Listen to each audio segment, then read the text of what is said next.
નમસ્કાર દર્શક મિત્રો, સાવરકુંડલાની રફતારમાં આપનું સ્વાગત છે। આપ જે આ દ્રશ્ય જોઈ રહ્યા છો તે દ્રશ્ય કોઈ છેવાડાના વિસ્તારનું નહીં કે કોઈ ગ્રામ્ય વિસ્તારનું નહીં, પરંતુ અમરેલી જિલ્લાની સાવરકુંડલા નગરપાલિકાનું છે કે જેને રાજ્ય સરકાર દ્વારા A ગ્રેડ આપવામાં આવ્યો છે। તાજેતરમાં જ નવા વરાયેલા શાસકો દ્વારા નગરપાલિકાના કર્મચારીઓને ચેતવણીના સૂરમાં કહેવામાં આવ્યું હતું કે અમારે પ્રથમ કામ જોશે, સફાઈ અભિયાનમાં કોઈ પણ પ્રકારની કચાશ ચલાવી લેવામાં નહીં આવે। પરંતુ જાણે કે લાગી રહ્યું છે કે આ સેનિટેશન વિભાગના કર્મચારીઓ નવરચિત ભાજપના હોદ્દેદારોની ચેતવણી ઘોળીને પી ગયા હોય અથવા ઉલાળીઓ કરી હોય તેવું લાગી રહ્યું છે।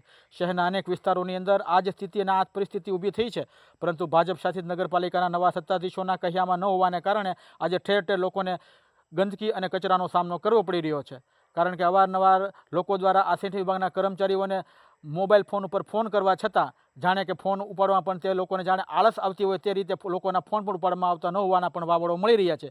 ત્યારે હવે આ નવા ચૂંટાયેલા નગરપાલિકાના સત્તાધીશો આ બેજવાબદાર કર્મચારીઓ સામે કેટલી ઝડપથી પગલાં ભરશે તે તો આવનારો સમય કહેશે, પરંતુ આ કર્મચારીઓના પાપે આજે હવે લોકો હેરાન અને પરેશાન થઈ રહ્યા છે અને સાવરકુંડલા શહેરની અંદર અનેક જગ્યાએ આવા કચરાના ઢગોલા સામે આવી રહ્યા છે।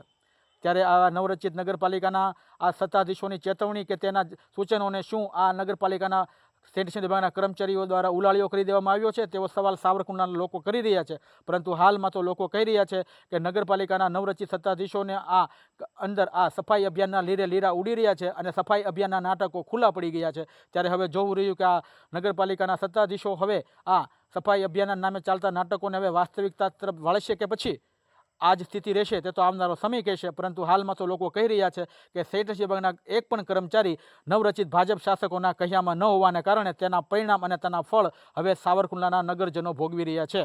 Bureau report, Savarkundla રફતાર।